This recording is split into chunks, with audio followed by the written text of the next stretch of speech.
Hello, and welcome to Chapter 26 of One Book, One Hadassah, a bi-monthly joint program of Hadassah Magazine and Hadassah's Engagement Division. I'm Lisa Hostin, the executive editor of Hadassah Magazine. One Book, One Hadassah launched nearly 4 years ago as an opportunity for all us book lovers to get on the same page at the same time. We are honored to help showcase the work of female authors contributing to the amazing abundance of Jewish-themed literature. We're in for a real treat tonight, focusing on a book and a writer I was so thrilled to be introduced to. Displaced Persons is really, as our review put it, a short story collection filled with gorgeous writing. And for those of us so focused on Israel, as I suspect many of us are these days, on day 321 of the war with Hamas, Joan Leegant's ability to capture the details of Israeli society, both past and current, is amazing, in my opinion. If you're joining us for the first time, we are delighted to have you. And don't worry about missing the first 25 chapters with other prominent authors and wonderful books. The recordings are available online, and this will be the case for this program as well. And if you've been with us for any or all of the previous programs, welcome back. We're always grateful for your loyalty and your support. In addition to the author interview, we encourage everyone to continue tonight's conversation with your own local book group, whether it's a Hadassah book group or any other book group you belong to. We have an excellent discussion guide to help spur the conversation. You'll find a link to it in the chat box. And for those of you who are already Hadassah members and donors, we thank you for your support of Hadassah, the Women's Zionist Organization of America, which is the largest Jewish women's organization in the United States. The group's mission is to effect change and advocate on such critical issues as ensuring the security of Israel, combating anti-Semitism, lobbying for Holocaust education, and promoting women's health equality, including reproductive rights. And of course, also to support Hadassah's 2 world-class hospitals in Jerusalem, which are playing a critical role in helping to heal injured soldiers and other victims of the Israel-Hamas war, and also to provide rehab to those experiencing both physical and emotional trauma. And you saw from the introductory video about its help with the special youth Aliyah villages. If you're not already a member, please consider joining so you can enjoy the magazine, which is free with membership, as well as all the wonderful programming the magazine and all of Hadassah provides. And of course, your donations for both this event and all of Hadassah's work are always welcome and valued. Links for both membership and donations are in the chat box. Lastly, we welcome and encourage audience questions. Please write them in the Q&A. And now to introduce our August One Book, One Hadassah author. Joan Leegant is the author of 3 books of fiction, An Hour in Paradise, a story collection that won the PEN New England Book Award, the Wallant Award for Jewish Fiction, and was a finalist for the National Jewish Book Award. A novel, Wherever You Go, which was named a significant Jewish book by the Union for Reform Judaism, and most recently, a second story collection, which is our One Book, One Hadassah selection, Displaced Persons, which won the New American Fiction Prize and was published just recently in June of this year. From 2007 to 2013, Joan was the visiting writer at Bar-Ilan University in Israel, where she taught in their creative writing program in English, and also gave talks at schools and colleges across the country on American literature and culture under the auspices of the U.S. Embassy. Formerly a lawyer, Joan began writing fiction at age 40. And perhaps most importantly, she's a life member of Hadassah, and even attended the Books on the Beach program in Rhode Island, which I recently moderated with 2 of our previous authors. A shout out to those of any of you who are on this program who were there for a wonderful event, and thank you for inviting me to be part of it. So welcome, a really warm welcome for you. Thank you, Lisa. Thank you for having me. We're so delighted that you're here. So I want to dive right in. Displaced Persons is divided into 2 sections, East and West. The first, the East, are all set in Israel, and the second are set in the United States. And I assume the ones in Israel were a product of the years you spent living in Israel. So can you tell us about those experiences and what you were doing and how they inspired some of these stories? Yeah, sure. So the stories were written over a pretty long period of time. I would actually altogether the stories probably written over a 14 or 15-year period. But as you mentioned earlier, I did work at Bar-Ilan. I was in Israel for about 5 years, 2007 to 2013, teaching at Bar-Ilan. And so those experiences, in addition to what you described, I taught at the university. I also was giving talks around the country under the auspices of the embassy, which has a wonderful program, and they connected with the Ministry of Education. So I would go to colleges and schools and places I would otherwise never visit.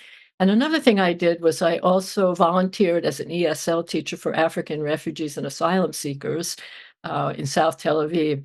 And all of those experiences, they had a way of kind of almost like marinating, or whatever, however people talk about it, in my head over that time, and started to make their way into the stories.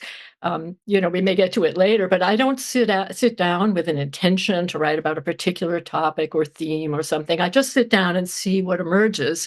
And I've learned over the decades, because all of my published work has been around Jewish characters. I mean, I've written some stories that are set in Boston that are not Jewish, but the novel you mentioned in my first collection, they were set in Israel, or they had Jewish figures, and that's what seems to want to always be. That's where I seem the vein that I keep mining over and over. So those experiences did make their way into the fiction. That said, I make up everything, but the setting might be one of those familiar settings, and partly because they're incredibly stimulating and interesting. They raise all kinds of um, I wouldn't even say issues, but just experiences that you want to explore as a writer to try to understand and go deeper, into. So that was part of how that evolved. Mm. Well, that's interesting because I don't know, as I was reading it, I felt like you were mining all these as like a sociologist or an anthropologist, mining all these aspects of Israeli society, like gems with flaws and some that were perfect. Well, none were really perfect, but very different aspects of Israeli society, whether it was Russian immigration or the way Israelis deal with the Holocaust or kibbutz life. Just so many levels of life in Israel for people who are familiar with it. And for those who aren't, it was really a way to educate them and introduce them to different parts of Israeli society. So I was really curious to know, and you're saying that basically you did not really, there were some that were maybe based on your own experiences, but most of it was really, that's not really autobiographical, is what you're saying. Right, and there's actually two things I would say. One is I also lived in Israel as a younger person. In 1978, I went there. I went on a trip, actually, with like a women's group. It wasn't Hadassah, but it was something like that. The year before, with my mother, I was the youngest participant by probably 20 years, and I was smitten by the country. I was already a lawyer, but I really loved what I found there. So I went back. I thought I'd stay 6 months, and I stayed 3 years. And I did a pretty deep dive. I went to Machon Pardes. I studied in the yeshiva for 2 years part-time while I worked at 9,000 different jobs. So I had already had an immersion in Jewish life, in Israeli life, I should say, in Israel during that period. And then in between, I did a lot of visits and trips. I ended up marrying a person who was in the Jewish community, and we took trips there and so forth. So it had been a long time of being an Israel observer and very close to the country, wanting to understand it. And that piece also, that made those experiences also made their way into the fiction. But part of it, as you say, it wasn't autobiographical, whether it was the first book or this book or those earlier experiences or the later experiences. It's when I teach writing, I would say what you mostly need is a tremendous amount of curiosity. You want to understand how other people live and other worlds and other lives, and empathy. I don't mean in the sense of sympathy, but just kind of I'm a little porous. So one of the occupational hazards of being a writer is I could feel everything other people are feeling, not entirely, but it's an act of sort of empathy where you go inside other lives that you imagine or you see. And Israel has always been fascinating for me to see, because I'm not Israeli, but but I did want to live there my first time around, and I didn't make it work. To my regret, I came back. So it's always been a big part of a kind of longing that I have, and I think the longing comes out in these stories, uh, Mm, where the quote that you had at the beginning reel comes from a story about two guys in the army, and someone said to me, "You're not a guy. You were never in the army." I wasn't. But I wanna I just wanna be in those lives, in those minds, in those brains in a way, mm. so That's so it interesting. And when you talk about, first of all, I was at Machon Pardes at a certain point too, and I had what we always called the Israel bug, right, for many years, right? You didn't know where you belong. So now that you're talking that way, it makes me think that you're even more engulfed in this displaced person. Like maybe to a certain extent, you felt like a displaced person and never knew which country you really belonged in. And I can empathize with that feeling. Wow. It's interesting about Pardes. I have been I hear from rabbis and other synagogues and stuff, and you find lots of people spend some time there. I didn't know you were there too, but you're right. And whatever period of time you were there, I went there and I was in my late 20s. I wasn't a kid. I was already a lawyer, but my experience of it was I really wanted to do a dive into Jewish life. And it was, I don't want to say destabilizing, but I was peeling away. I was a professional, I was a feminist lawyer, and I went there on purpose to sort of see what other kind of life might be possible. It wasn't because I didn't like it or was bad at it. I just, it's very goes very deep, right? I would imagine it must have been that way for you too. You Yeah. And leave for a anybody listening who's not familiar, so Pardes is the actual, I don't, it's probably not true anymore, but it was the one place that you could study in a yeshiva, men and women study together. But it was often for people who were not, not familiar, weren't well educated in text. So it was like really a first dive into, real Jewish text.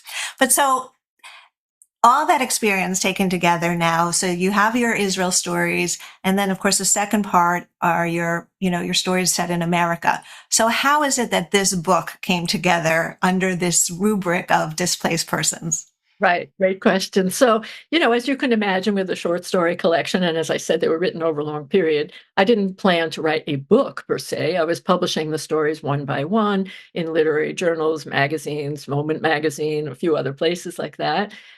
Some of them got some literary prizes on their own. And meantime, I was also working on some novels, but I thought, I have enough stories to make another collection here.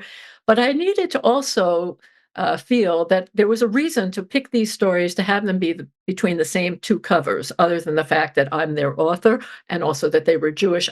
One doesn't have to come up with some thematic or structural resonance or cohesion, but I wanted to.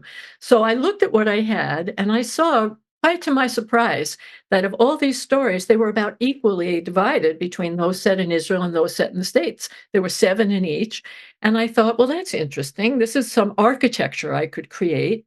And so I said, well, I'll make half of them East and half of them West. Someone later said to me, you did a division like a displaced book, or displaced stories. I didn't know that. But in any case, I saw that could create a nice, pleasing architecture for the book. And one of the things that you have the opportunity to do as a story writer putting together a collection is the stories have their own life as individual stories, but then when you put them together, you have a chance to make a new book, but you have an opportunity to give it greater resonance because now the stories are together, they speak to one another. You make yet another piece of work when you create the book.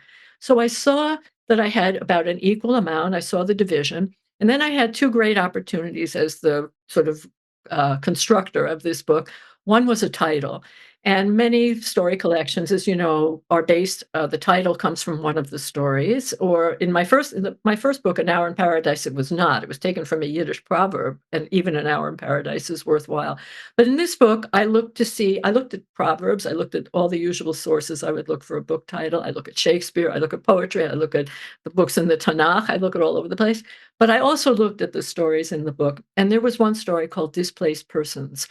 And I thought this might provide a loose cohesion that all the stories in some level in the Israel stories, the people are geographically displaced, like you said, Russian cleaning women. And one of the stories is called The Baghdadi, about a man who came from Iraq 50 years earlier. And there are Filipino caretakers, and there's all kinds of people. The stories that take place in America, I began to realize, were about people that were a little internally displaced. They weren't at home in their families. Their families were either dysfunctional or a little bit broken. And there were also stories of people who were ill, mental illness and physical illness. And there's one character of that type in one of the stories who reflects it was like living in a foreign country when you're severely mentally ill. And they had a different kind of displacement. So I put that together and thought, well, that's another way to see it. And then the other opportunity you have as a writer, I haven't heard a lot of people talk about it, but that epigraph that you put at the beginning that helps a reader get a sense of what your themes, or not even themes, what your feelings are around this book. And I found a poem by Billy Collins. I love his poetry. And I found a poem in which he talks about people being a little lost, about being in the present, but nobody really knows how to get there.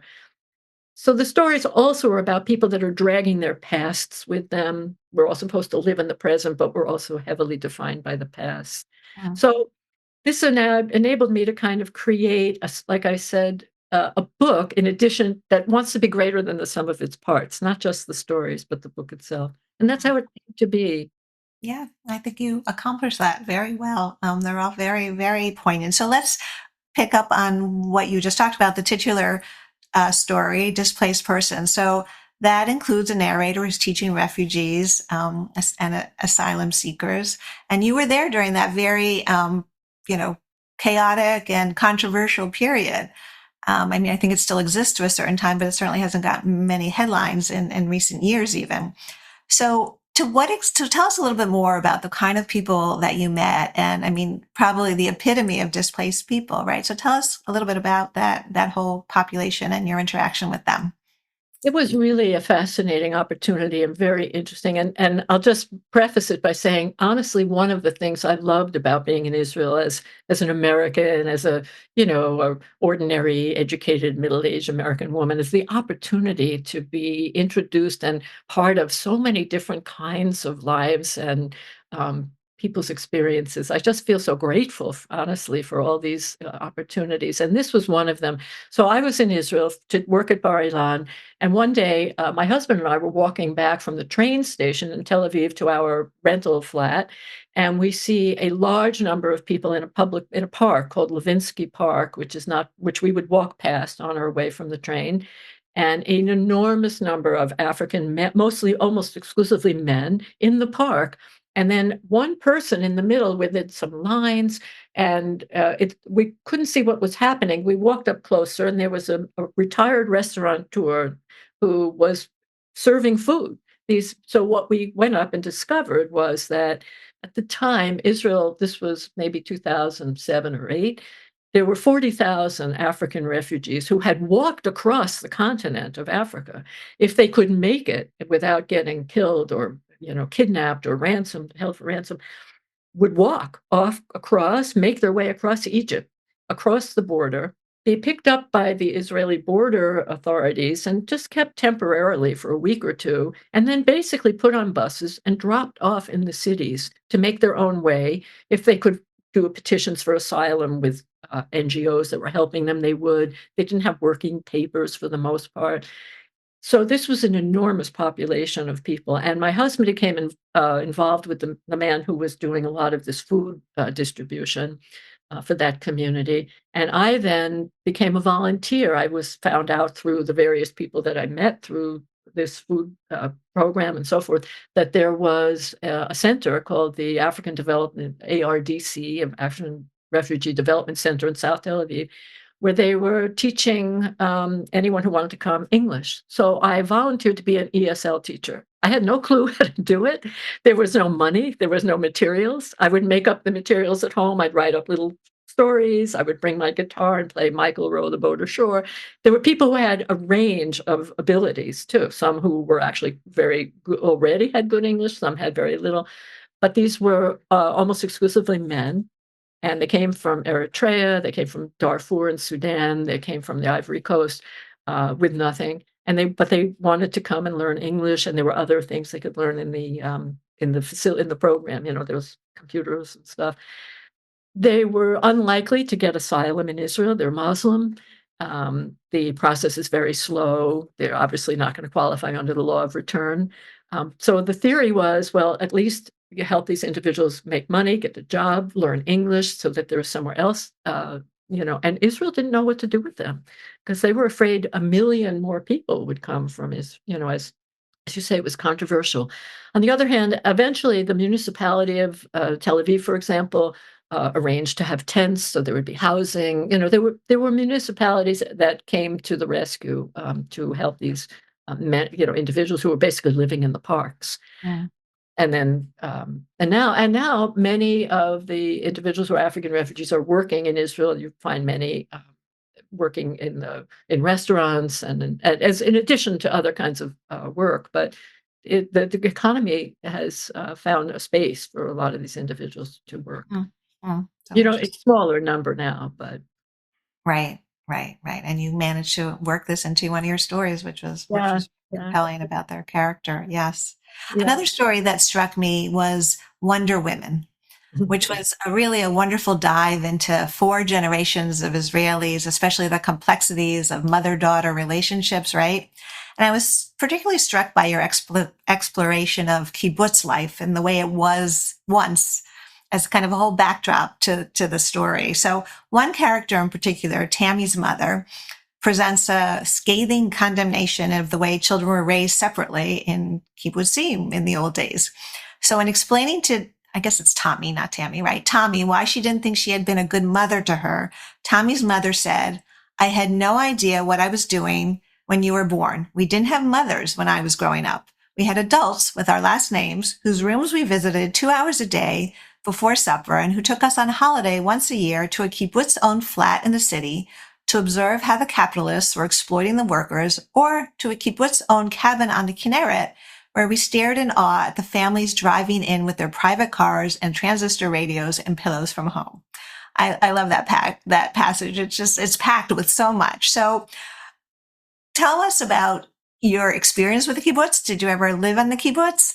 How you got into, because right, that was in many ways maybe an extreme way of telling the story, but not in many ways. We know there were children's houses and that they were not raised with their parents directly, and that now that is, completely different. The kibbutz life exists, but in a very different way, in a capitalist way in many ways.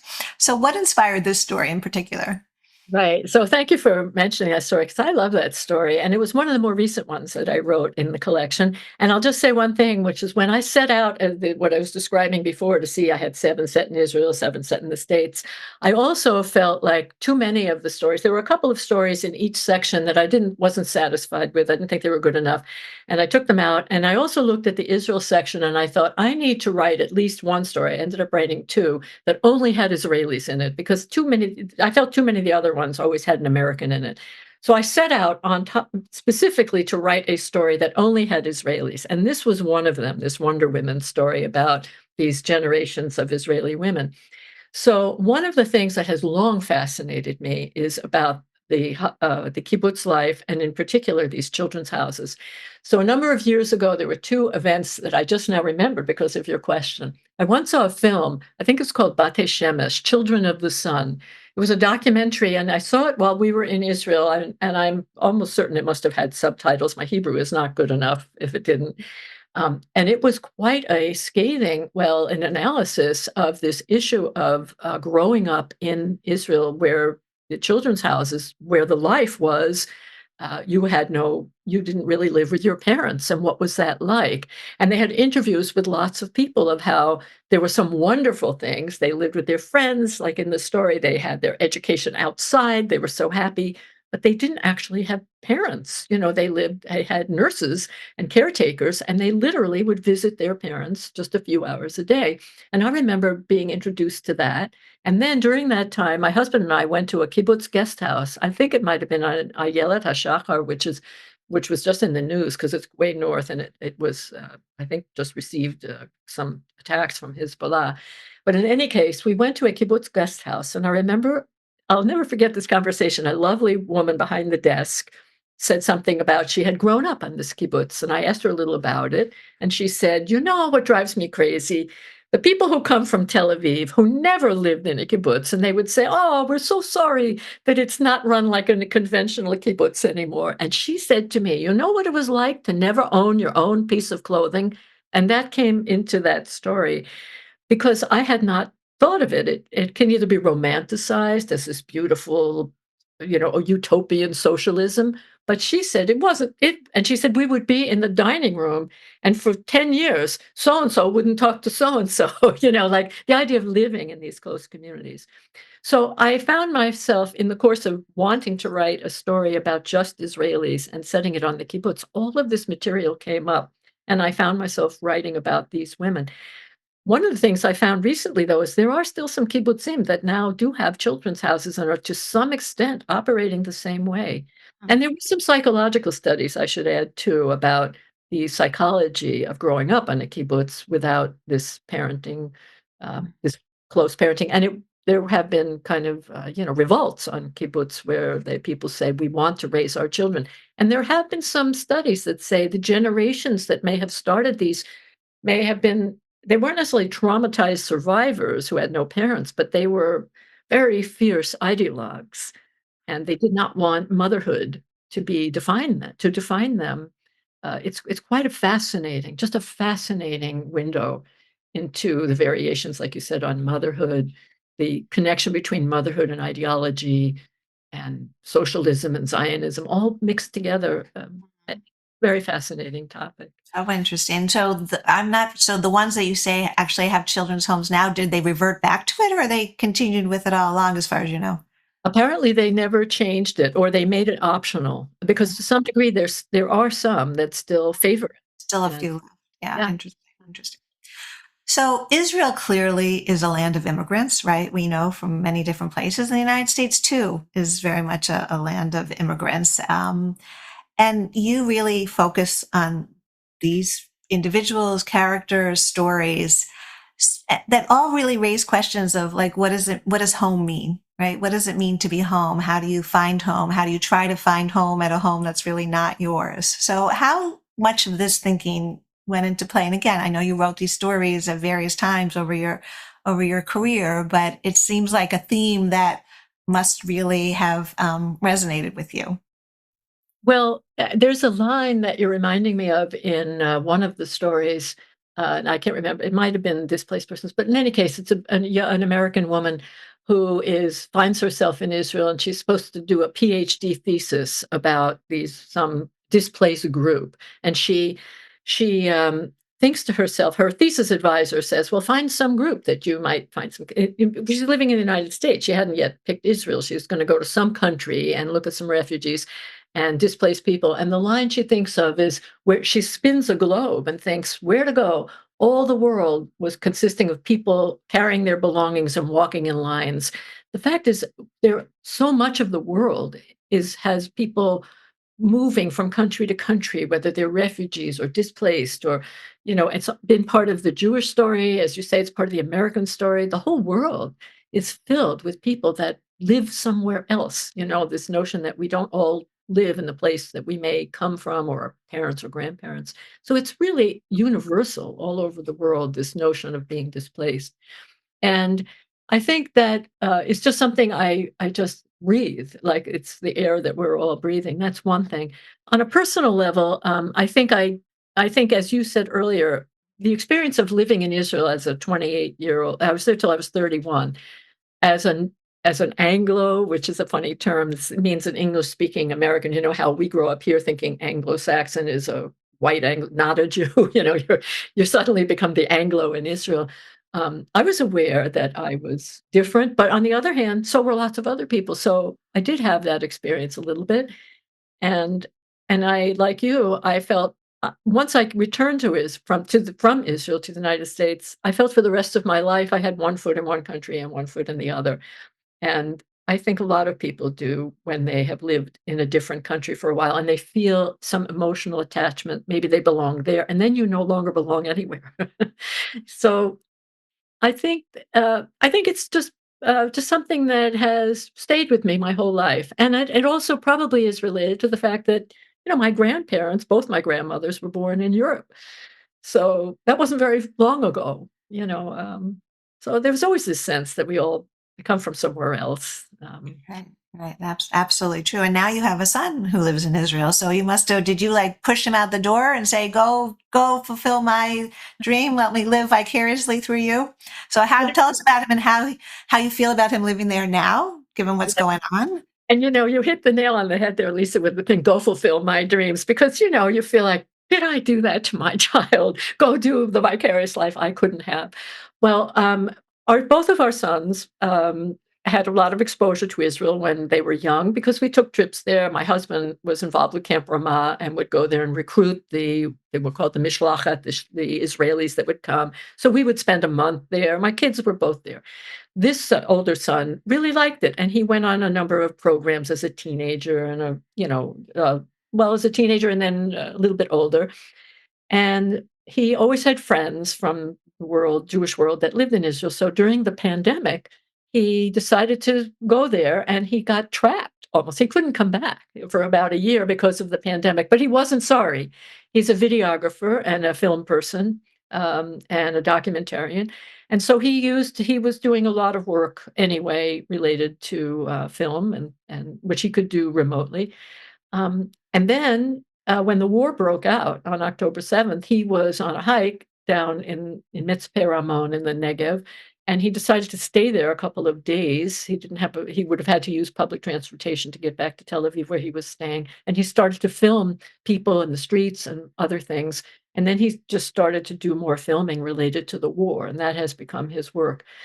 I was always happy when he went to Israel because before the war, obviously, when he was younger, because he liked it and I liked it. I was happy that he was um, interested in being there part of the time and visiting, and it was good for him. It resonated for him. So I thought, well, I'm being a good mother, you know. But it's true that it was meaningful and nice for me too, and it still feels that way. We were talking right beforehand. I have mentioned to some friends that I'm happy that my son is in Israel documenting the war, and they kind of want your child to be in a war zone, but it's meaningful for him. And also have to look back and say, when I went, it wasn't this war, but there was plenty of terrorism going on. There were things being blown up the years I was there. My parents, we didn't have even email. I didn't even have a phone. And not only that, I had left my profession. They must have thought I was, gone off the deep end. And I also became religious while I was at Pardes, and I think my family thought I might have joined a cult. My grandmother kept kosher. My mother couldn't wait to shuck all that, and then here I am, keeping kosher, doing the whole thing. So I'm cognizant of the fact that you do have to live differently from your parents, but I put my own parents through quite a bit of, you know, uh, uh, let's say challenging about my life choices.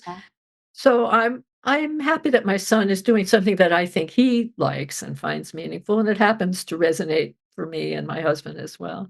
All the better, right? All the better. Yeah, Now, all the best. you also were there earlier this year, and you were teaching. You got involved with some writing workshops, and with some an interesting population. So tell us about that. Yeah, so you mentioned in the introduction when I was at Bar Ilan, I also was sort of discovered by the U.S. Embassy because I had a skill or an interest that they support. The United States, the State Department supports English language teaching all over the world. And I then became a person who they could send to give talks at colleges on. Sometimes I would talk about how to use creative writing in the ESL classroom. Sometimes they'd say, could you give a talk about an American poet? Sometimes there was one time the American Embassy was supporting a literary journal that was being created by an Arab high school and a Jewish high school together, and they were having a ceremony at the end. They said, could you give a talk? I gave a talk about finding the writer's voice to these very lovely high school students and their parents. So I would do all this work with the embassy, and they did a lot of work with the Ministry of Education. So when the war broke out, and I had decided this war broke out obviously October, by January, I wanted to go and volunteer. I just wanted to do something. I had friends in my community that were going to pick produce and because the farms had been deserted. Many of the Thai workers were killed, they were kidnapped or airlifted out. And Israelis were volunteering, and people were volunteering from abroad to save as much produce as they could. So I thought, okay, I'll go pick avocados, whatever. I wrote to some friends there, said I'm coming. And one friend from the embassy said, why don't you do some writing workshops with the teachers that we work with? And I wrote to her, I said, I'm not a therapist. These will be trauma based. She said, that's the point. People want to express, they need outlets to express their emotions. And again, I look at it as an enormous privilege for me because I didn't know how to do this. I said, of course, I'll do it. She said, I don't know if anyone will sign up, but let's come up with a description. She came up with a description, sent it out, and within days, all 15 slots filled. I did 15 workshops with Israeli teachers, some on Zoom and some in all over different places in the country, with people who were not necessarily interested in creative writing as a thing they always did, but as an opportunity for self-expression and to sort of have an opportunity to look inside and let whatever they were feeling come out. So I created prompts. I had help. I talked to some people in the mental health field, but this was not going to be like a trauma workshop where you process something that took place in the past, maybe an assault or an illness or a loss. This was the trauma was ongoing. The war was happening as we were there. Mm, And the teachers were a mixed group. 20% of the population of Israel are Arabs. And this is in the, and many Arab students, large percentage are studying to be English teachers or are English teachers. I was giving the workshops for both teachers in training as well as faculty who were the English teachers, many with PhDs. So it was a big range of people and a very big mix. There were Druze. There was one Druze college, Druze, Druze college, which is a totally different group of people. So I had the opportunity to do these with many different kinds of people in Israel, and people wanted to have these opportunities. And you structure the workshop so that nobody has to share what they may write, nobody has to divulge what they're feeling. People found it tremendously relieving. And many of these workshops would happen after the workday. They were tired. One woman wrote, there was a prompt related to the word compassion. There was a poem called Compassion. And I used visual prompts as well, a hand holding flowers. And the prompt was, who in your life needs compassion now? And this woman said to me, I never thought I would write this. She had worked the entire day as a teacher. In between, she had gone to 2 shivas and a funeral. And she'd been holding her family together, her kids together, and she realized, I need to give myself some compassion. And it was very moving. And they mm, and they understood nothing changed on the outside. The trauma, the war, the difficulties, their family stress were all happening. But just having the opportunity to go inside was helpful. And I mm. was very privileged to be able to run these workshops. So Yeah. that's Wow. what I did for 6 weeks. Well, sounds very meaningful. So I don't want to exclude the second part of the book, the West, because again, there's some very poignant and powerful stories with, many Jewish characters and themes. So, and as you said, several of them focus on mental illness, as well as people who suffer from mental illness, as well as their caregivers. And you were particularly like the Hunters and Gatherers, the Book of Splendor, and After. Did you do much research for these stories? Do you base any of them on your own experiences or people that you know? So those, some of the stories, as you noted earlier, are mother-son stories. And, fiction writers traffic in the what if. I'm a mother with 2 sons. I have an acquaintance, for example, a writer who wrote all about divorce, and he had a 40-year happy marriage, but it was always the what if, what if. So, you can't I couldn't help it as a mother writer to sometimes write the what if, and love my sons deeply, and one of my sons did have, cancer, so I did have one experience that was autobiographical in there of that experience of worrying about a son and having to hold it together and not, make him worry about me in addition to his own illness. So it just came out. Some of it comes out, honestly, Lisa, by virtue of having lived long enough that I have enough acquaintances and friends and experience and observation, what I was saying earlier about empathy and curiosity, to know of enough families where people have had children with mental illness or themselves have had mental illness. And it was just these stories came out of just this. Some of it was compassion and curiosity about those lives that I was aware of. One of the stories, I actually asked a friend whose son, this Hunters and Gatherers, her son was a little bit like the son in that story. And I sent her a draft and she said that was fine with her. But she was a dear friend who I used to hear about, and my son was close in age. So some of it is just kind of imagining other lives or caring about other people's lives and then finding yourself not being able to let the issue go. So most of it came out of a kind of empathy and curiosity about what it must be like if that were the case for something that matters so much. Mm. Did you worry at all about kind of accurately portraying these challenging issues? Yeah. Yeah. So one of the stories called The Book of Splendor about a young man takes place in the 50s. And this story was fascinating for me to write. It makes it sound like I congratulating myself, but I don't know what's going to come up until I'm deep in these stories. This story became about a young yeshiva boy who is a devotee of Walt Whitman, of poetry, and it's called the Book of Splendor after the Zohar, the mystical book. In that story became almost about an exploration of the closeness of between madness, religion, and poetry. You know that you can go, and there's a line about the Zohar. You're not supposed to read these books of mysticism until you're 40 because the whether it's custom or rule says you could go crazy or even die. You know, if you traffic too much in mysticism, you could lose your mind. And Walt Whitman was a mystic, and the young man in the story who does is going, you're going to see it in the story, eventually manifest mental illness, reads mysticism. He reads Whitman. He reads poetry, and he's also a yeshiva student. And so all of these threads suggest that could be a relationship between the two. But that was a story about a young man who has a certain behavior. And I have a friend who's a psychiatrist. I asked her to read the story to see if it was accurate. So the research is often, I might ask a friend to see if it seems accurate. I'll do some research after I've written it. This was a lot of stories. After I've written something, I want to check that the facts that I imagined are correct. I'll do the research afterwards and tinker with it to make sure it's right.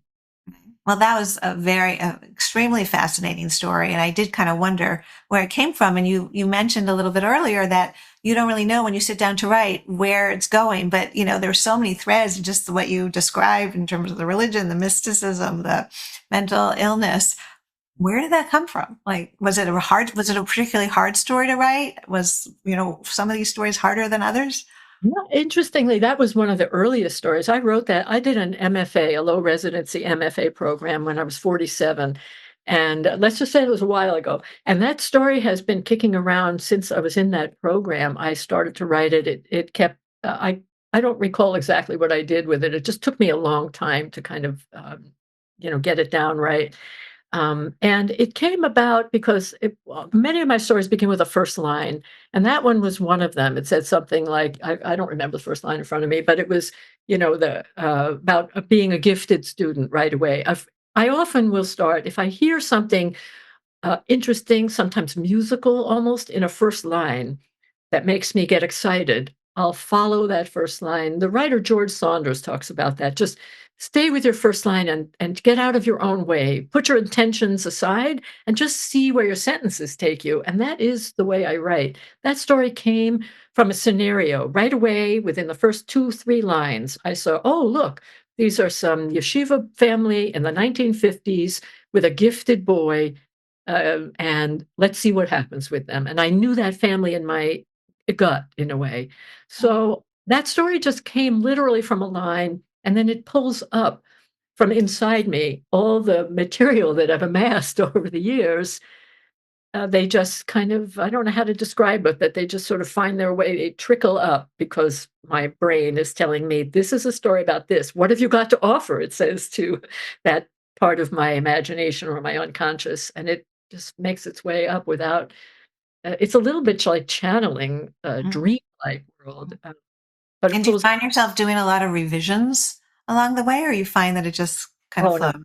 All revision. Okay. Almost every story in this book, with the exception of 1 or 2, they need a tremendous amount of revision, and I used to quote Bernard Malamud. He'd say, "Your first draft is just to put down something. Your second one is to see what it might be about. Your third one might be to see what it might be closer to being about, and your 50th one is to make it achieve what it is meant to be." So it's all in the revision, and the revision is not simply editing, making nicer words, putting in more interesting metaphors. It's none of that. It's to realize the vision of it. It's I almost see it as a story comes and it's vague, it's out of focus. My job is to sort of see what the focus is, but really to see first, what is this story telling me? What is the story? And then what is it about can be way down the line. Mhm. Um, and I don't like to write knowing what I think it's about. If then I get didactic and it's thematic, or I take that out of the equation. And Mhm. I find that working associatively works for me. I can't Mhm. work by planning things out. I can't. It becomes dead on arrival if I plan something Mhm. out. It, Interesting. So how long does a story like that one, how long did it take you to write? Well, it probably was written over maybe 6 months, but then I continued to tinker with it for several years. Mm, And, some of the stories, I would say, it would be roughly uh, put the draft down inside of not very long, maybe, a few weeks, but then I mhm, have to revisit it over and over, probably for a good 6, 8 months, mm, to keep revisiting a story, and then if it's still not successful, unless I decide that it's no good, I'll just keep coming back to it, uh, year after year until I can, um get it to be what I think it's trying to become. hmm. Sounds like fun. Interesting. Yeah. Interesting. Yeah. So this book has landed at a very different time than when you started writing it, right? Especially since it was stories that, have come at various points in your career as you've been writing. And we know that the publishing world has not been easy for a lot of authors who write about Israel. Jewish authors, sometimes they don't write about Israel. They've had a lot of problems with review bombing and cancellation. And several of our one book authors have experienced that. But it doesn't seem that you have so much. So what has been your experience and how do you think you're dodging the bullet? So it's a very important question, and it's a complicated situation because I read across the board about terrible, egregious situations. Just yesterday, there was something that blew up in the newspaper. You may have seen it. A bookstore told a nonfiction writer, Joshua Leifer, who wrote a book called "The Tablets" about Jewish life. And he got to the bookstore, and he'd been told that the bookstore employee, not the owner, said, "We won't have no Zionists are allowed here." It was Right. horrible. And then Canceled. Right. Right. canceled, and then that employee was fired yesterday by his boss who said, "I didn't authorize that." Oh, horrible, ugly, and stupid, no Zionists allowed in my store. Um, actually, they would allow the writer in, but not the reform rabbi who was going to interview him. They said, Right. "Right, you can come in, but not the rabbi." It was awful. So there are things like that, or the review bombing you've described. I know some of the writers you're talking about. And some people have struggled with that. There have been literary journals that have done, some of them are quite awful. I mean, there was, you may have followed the story of Guernica with the writer Joanna Hain. She's an acquaintance of mine, a friend of mine in Israel, actually. They retracted her essay. She actually wrote about reaching across for empathy. She would do driving for an organization called Road to Recovery. She would pick up people from the West Bank and bring Arab families to bring their children to Israeli hospitals. She was a peace activist forever, and she wrote an essay about it, which was accepted. And then a big chunk of their editors resigned because they would not have a Zionist essay, etc. So we Did see you it on. have personal conversations with her about it? What was her reaction? I mean, we read about some of her public reaction, but what did she Yeah. say?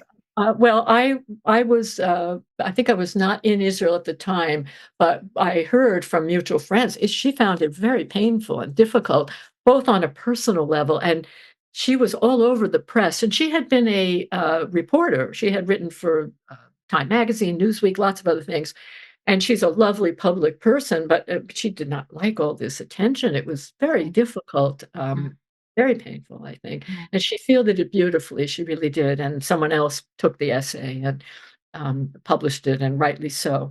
But there have been these, awful instances of both, ones that make it to the public and then other examples that I read about from Facebook groups I'm on.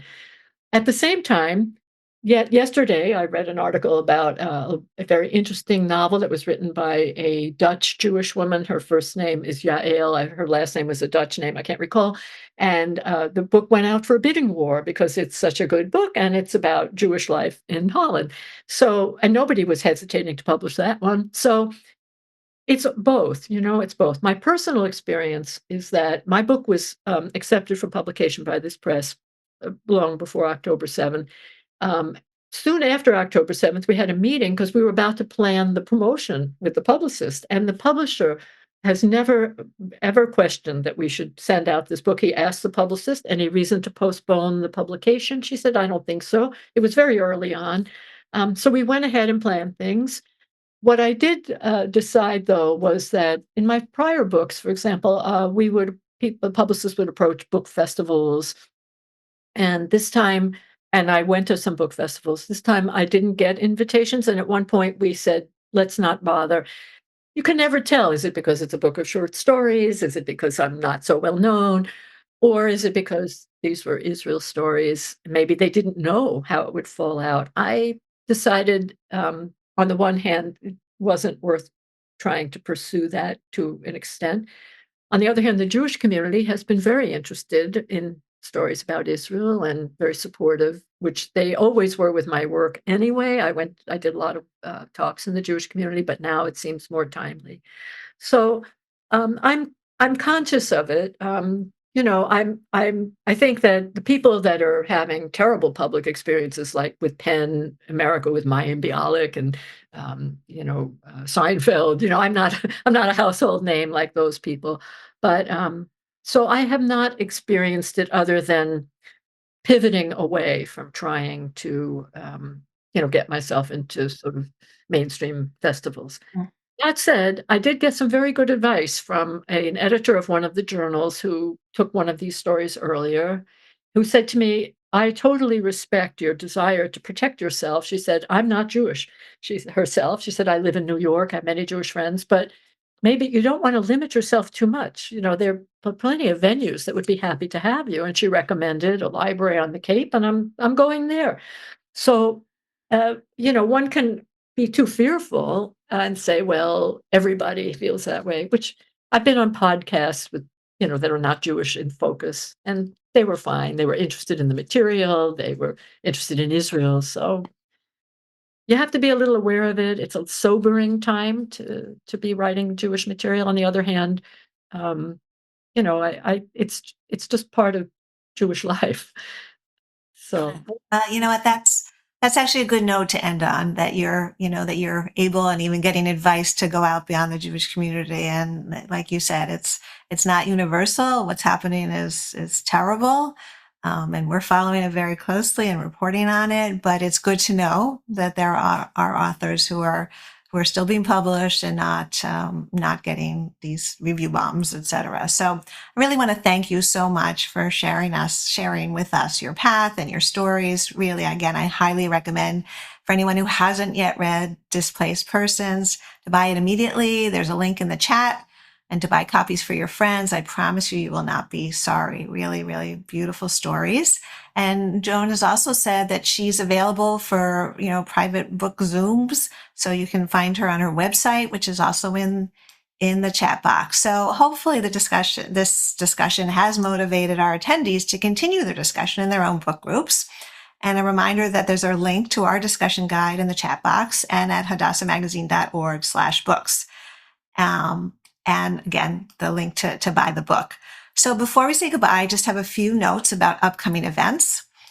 So on Thursday, September 19th at 7:30 p.m. Eastern Time, I will be in conversation with Rabbi Dov Linzer and journalist Abigail Pogrebin, co-authors of the soon-to-be-released It Takes Two to Torah. An Orthodox rabbi and Reform journalist discuss and debate their way through the 5 books of Moses. This is a Hadassah Magazine discussion, which I'm sure, as many of you know, we alternate bi-monthly with One Book, One Hadassah. So as Jews prepare for the holidays and anticipate the 1-year anniversary of Hamas's October 7 terror attacks and reflect on the painful year that has followed in Israel, America, and around the world, our featured guests will share their observations and strategies for how American Jews might meet this moment with Jewish and spiritual resilience. So we look forward to that. And our next One Book, One Hadassah author interview will be on October 30th at 12:30 p.m. Note the daytime time. Why? Because we are with best-selling Israeli novelist, activist, and photojournalist Lihi Lapid, whose most recent book, On Her Own, has recently been translated into English. This gripping novel weaves a distinctly Israeli tale about women from different segments of society while exploring the universal intricacies of family relationships and the persistence of love and hope. Lapid, a prominent advocate for people with disabilities, and she's married to former Israeli Prime Minister Yair Lapid, will also talk about her advocacy work, feminism in Israel, and what's like to publish a novel in the middle of a war. And you'll hear that her experiences have been different, unfortunately, from yours, Joan. As always, both programs are free and open to the public. Links to register for one of them, at least, are in the chat box. Stay tuned for information about the October link. So I want, as always, to thank Leah Finkelstein, our senior and book editor, who is so instrumental in making these one book programs happen. And also to Ariel Kaplan, our digital editor, who produced this program and once again came up with wonderful musical selections in the intro and helped to promote it. And we thank you also, our colleagues in the engagement and marketing and communication divisions, who are so helpful with the many details required to make these programs run smoothly. And again, a special thank you to you, Joan, for sharing your special talents with us. Thank you. Thank you for having me, and thank you everyone else for listening in. Thank you. And to all of you who joined tonight, a special thank you. There will, as I said earlier, be a recording available on Hadassah.org and HadassahMagazine.org. And you should also get an email tomorrow, a follow-up email that will have a link to the recording. So feel free to watch that, share it with your friends, your family. And we hope that you return for future One Book, One Hadassah and Hadassah Magazine discussions, as well as all Hadassah programming. For now, I wish you a relaxing end to summer and hope that we hear good news soon about a hostage deal and that the summer is kind to you. Goodbye.